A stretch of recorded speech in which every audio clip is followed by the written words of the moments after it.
Ребят, всем здравствуйте, с вами сегодня трубочист Алекс, снова, как и вчера, и завтра, и послезавтра. Сегодня у нас осмотр дома, в котором установлен газовый камин.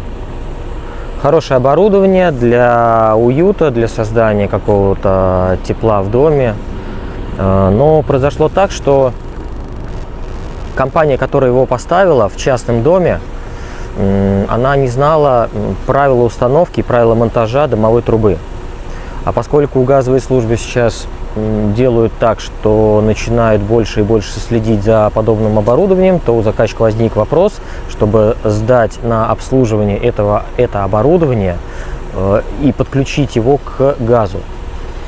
Подключить к газу газовая служба его не может по простой причине, потому что нет договора на обслуживание самого этого камина и дымовой трубы.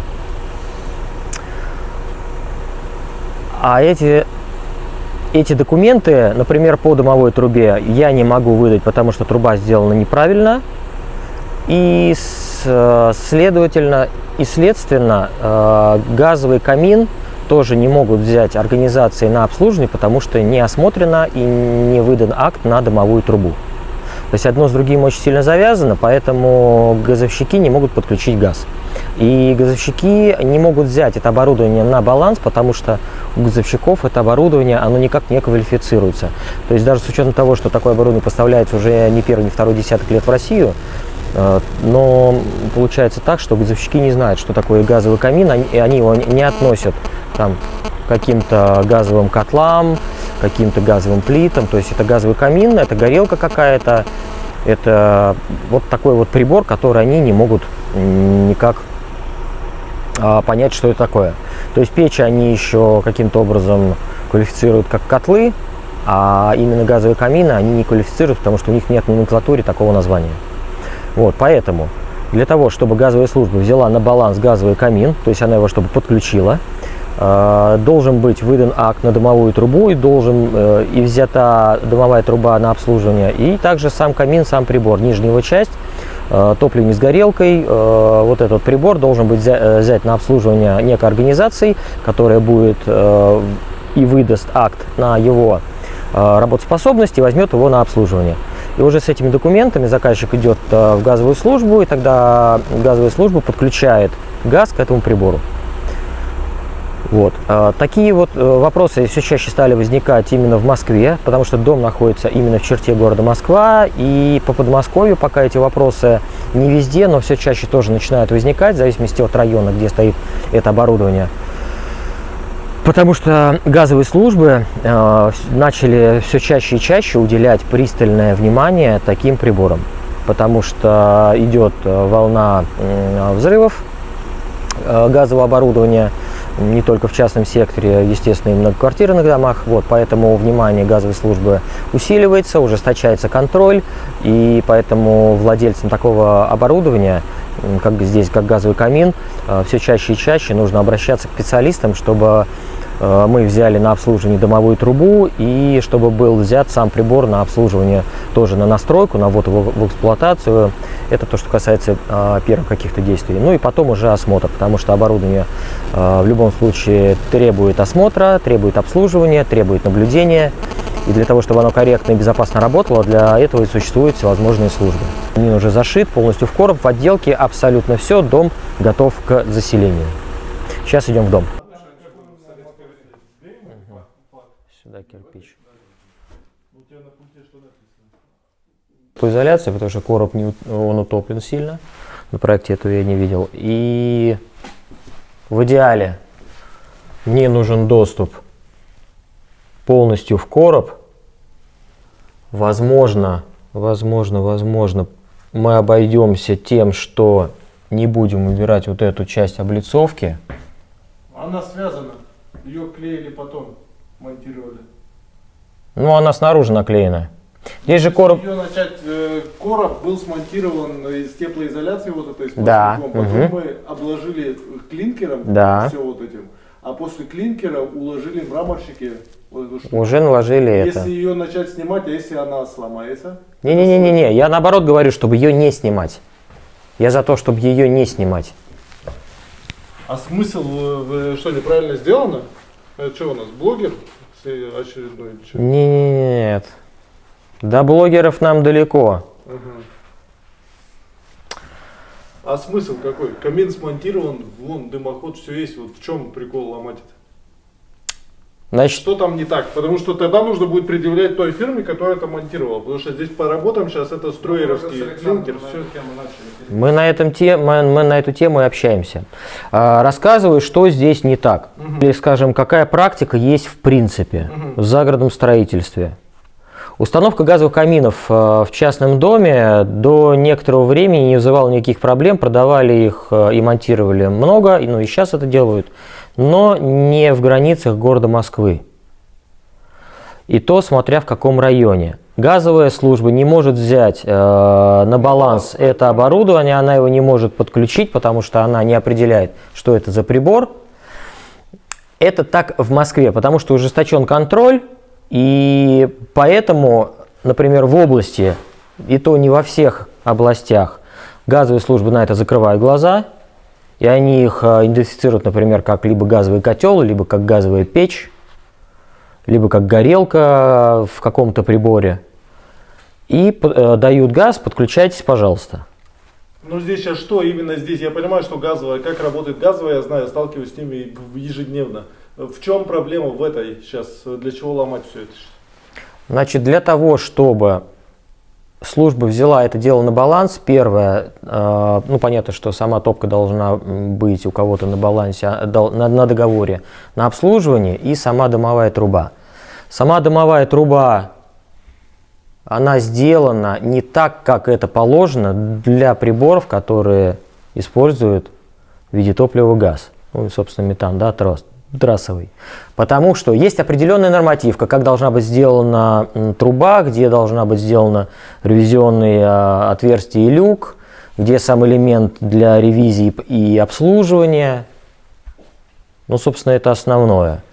Далее идем уже, будем смотреть вентиляцию, что как в доме сделано. Это в двух словах. Потому что любое газовое оборудование, даже плита, у плиты должно быть, понятно, что у нее есть, там, если вытяжка есть, то у нее должна быть, ну, здесь они больше закрывают глаза, потому что плиты стоят практически в каждом доме. По поводу вентиляции очень... Вентиляция есть здесь под плиту, но тогда на это помещение не рассчитана вентиляция, ее здесь нет просто при точке для газовиков. Чтобы сдать этот котел по его мощности, это нужно минимум труба 150 вентиляционная, которая где-то здесь расположена, правильно? Ее нет теоретически и практически тоже. Диаметр выводной трубы в одной вентиляции рассчитывается из мощности котла, из объема помещения и площади. Говорю, минимум 150. Сюда минимум 150, да. Там, я не помню мощность этого котла. Ну, судя по Москве, 150, потому что в Москве вон ставим постоянно, минимум 150. Это они просто газовщики говорят с закрытыми глазами, поставьте хотя бы 150, для того, чтобы хотя бы хоть что-то было. Угу. И здесь мы что будем делать? Вентиляции нет. Ну, вытяжная это один разговор, а еще должна приточная быть. Ну вот ее нет, что будем делать? Одно к одному. Подождите пока. Разбирать крышу? Подождите Или пока. Я пока дальше не иду. Мы пока касаемся дымовой трубы. Сейчас вы меня спросили, я вам рассказываю, Да. имеется в виду ни приточки, ни вытяжки. Ну, конечно, ну приточка предполагалась как по техзаданию каминщиков. Вот она приточка, даже мебельщики под нее сделали. Будет воздух, который в помещении, работает как приточка. При таком объеме помещения, наверное, они считали, что этого воздуха будет достаточно. Ну, на обдув, на подачу-то воздух берется здесь. Ну, понятно, что он А это на конвекцию топки самой, снаружи. То есть внутри этого короба наружный контур топки. На ее конвекцию. Кость, нужно вызывать Рому. А Роман и дал контакты, Александр. С Романом-то мы на связи. Роман мне и позвонил. Должен понимать, что он попал тогда. И значит, ему нужно говорить... Если мы, как вы правильно сказали, если мы это делаем, нужно доступ, то есть это, я так понимаю, разобрать практически все, ну там, до того отверстия от лицевой Ну да, части да, камина. вот отсюда до верха, потому что нужен доступ туда, чтобы для того, чтобы там Дальше, что-то что какие-то мы работы делаем? делать. Вы приводите трубу в порядок. Но исходя из того комментария, который вы сказали, что трубу в порядок приводите, но нету приточки, я так понимаю, что это тоже в любом случае работа, которую надо будет делать. Но если делать, то делать. Если... Я пока сейчас в теории рассуждаю. В теории тогда так. Газовая служба, скорее всего, возьмет это на баланс, на подключение газа. Потому что для них здесь это открытое помещение, в котором есть уже установлена плита газовая. Это тоже главный вопрос по вентиляции, но если бы это была, например, котельня, то бы они сразу бы прикрыли бы все, конечно. Потому что по проекту приточка должна быть. Ну, котельня, а котельня, она еще и обособленная. Ну, все как она сделана по правилам, она да. обособленная, с окном, с дверью, то есть это просто полноценная котельня, не жилое помещение никак. То есть, ну, это правильно, да. Газа, как я вам говорил, котел с котельной, с плитой, газовая служба уже взяла на обслуживание. И уже сейчас пустила там хитро вывернутым способом газ, что нас не устраивает. У нас проблема, 3 точки подключения. 2 они берут, извините, 1 не берут. И из-за этого они не могут. Или им надо переделать проект, исключить эту точку, если мы вдруг там, забываем, переделываем, замуровываем, еще что-то такое. Либо мы ее доводим до того состояния, когда там вы, ваш коллега, берет ее на, эту точку входа берет на обслуживание. Ну, как мы с вами вот переписывались, говорили. Но для того, чтобы ее взять, я так понимаю, что мы попадаем, кроме того, что на ремонт, еще и на определенные работы. И я так понимаю, что ваш коллега тоже, да, должен что-то будет проделать, исходя из той сметы. Нет, скорее всего, там уже все законченный вариант.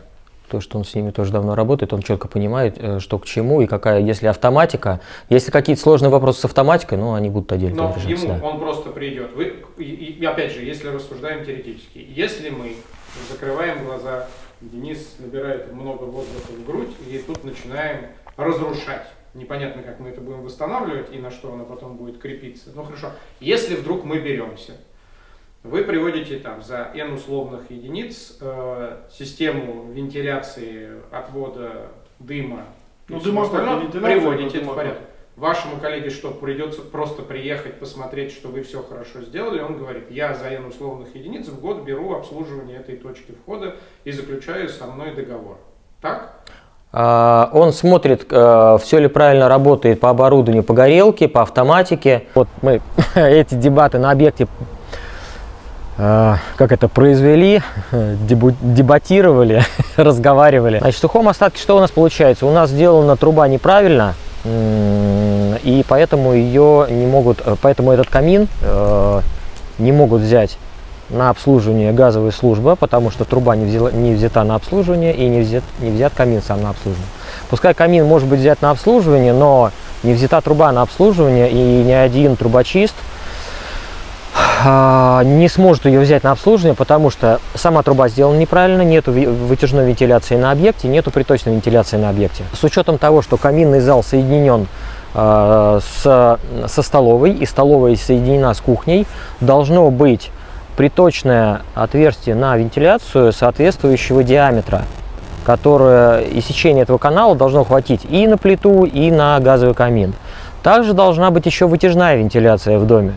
Вытяжная вентиляция тоже расчетное ее должно быть сечение для того, чтобы эта вентиляция вытяжной хватила и на плиту, и на газовый камин. То есть, когда мы все вот это вот складываем, делаем трубу как положено с ревизией и с люком ревизии уже на фасаде короба, и только тогда газовая служба сможет принять такой объект к себе на баланс, то есть подключить этот камин. Хотя у газовых служб у них нету такого обозначения газовый камин. У них есть там плита, там печь, котел, еще какие-то там приборы газовые, но нету в номенклатуре обозначения газовый камин. Вот, поэтому они не могут это дело взять на обслуживание, поэтому они не понимают, что это за прибор. И поэтому вот такая вот ситуация возникла на этом объекте в черте города Москвы. Вот, краткий вам такой вот обзор, краткий рассказ по этому объекту. Понятно, что мы готовы помочь заказчику сделать правильную трубу. Строители сделают по нашему техническому заданию приточную вентиляцию, вытяжную вентиляцию. И после этого, собрав документы от нас, взяв документы у человека, который будет делать обслуживание камина, его наладку, настройку и ввод в эксплуатацию, взяв его договор, и уже с этими документами, соответственно, будет принят этот камин на баланс. Вот такие вот дела, ну, скажем, вот на этом объекте. Так, что еще рассказать, я дальше не знаю, запутался весь. Ну да ладно, окей, ребят, все. Кому надо, звоните, пишите, все контакты есть под роликом в описании. Вот, задавайте вопросы, не стесняйтесь, как бы я на комментарии отвечаю. Странно очень, некоторые комментарии такие сейчас есть смешные. Ну, смешные, ладно, люди же не все обязаны знать все. Вот, и многие вообще не знают ничего, поэтому вопросы задают такие. А я отвечаю, когда у меня есть свободное время, почему бы и нет. Вот, так что, кто там не подписался, подписывайтесь, нажимайте там на колокольчик, пальцы вверх ставьте. С вами был Трубочист Алекс, до новых встреч, пока.